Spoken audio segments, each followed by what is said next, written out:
शाळाबाह्य मुलांना शिक्षणाच्या प्रवाहात आणणे आणि शाळांमधील मूल्य शिक्षण याबाबत आश्वासक वातावरण निर्माण व्हावे। तहसीलदार ज्योती देवरे यांचं विविध विभागांशी हितगुज। हल्ली शाळांमध्ये शिकवले जाणारे मूल्य शिक्षणाचे धडे कमी पडतायत, तहसीलदारांनी व्यक्त केली खंत। राजगुरुनगर शहरातील कॅफे, अंमली पदार्थांची विक्री आणि खुलेआम अश्लील चाळे करणारी प्रेमयुगल यावर नियंत्रण हवे। हुतात्मा राजगुरू महाविद्यालयाचे प्राचार्य शिरीष पिंगळे यांनी ठेवलं बोकाळलेल्या कॅफे संस्कृतीवर बोट। शहरातील कॅफे कल्चरला व्यसन घालण्याचा आळवला सूर।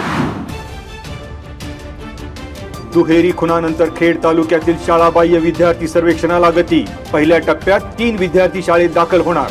खेड पंचायत समितीच्या समग्र शिक्षा अभियानांतर्गत विद्यार्थी सुरक्षा आणि सखी सावित्री आढावा बैठकीत गट शिक्षण अधिकारी अमोल जंगले यांची स्पष्टोक्ती।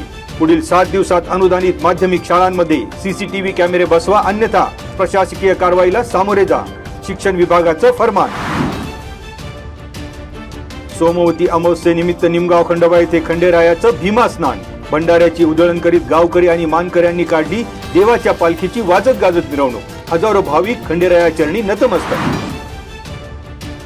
छतावरील सौर ऊर्जा निर्मितीच्या यशस्वी कामगिरीमुळे राज्याला केंद्र सरकारकडून 260 कोटी रुपये।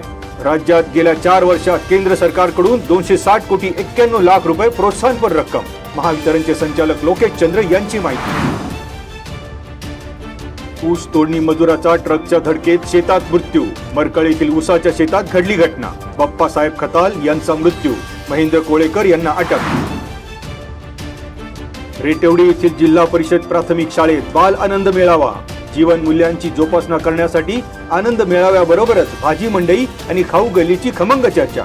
शाळेत मुलांबरोबरच पालक, शिक्षक आणि ग्रामस्थांनी घेतला बाल आनंद मेळाव्याचा मनसोक्त आनंद।